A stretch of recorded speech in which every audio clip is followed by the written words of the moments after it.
Dobrodošli u Motiv Team učionicu u prirodi. Ovo nije čast prirode i društva, samo da znate. Mislim da svako treba da posadi svoju biljku, a sad ću da vam kažem i zašto.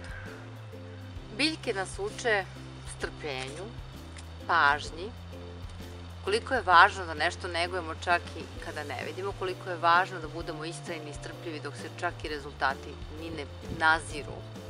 I zato mislim da svako treba da posadi svoju biljku.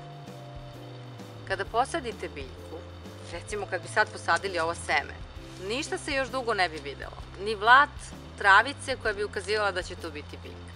Ali svejedno potrebno je da je strpljivo negujemo, zalivamo, da se ponašamo onako kako toj biljci zaista treba da bi jednog dana nikla biljka i da bi videli cvet.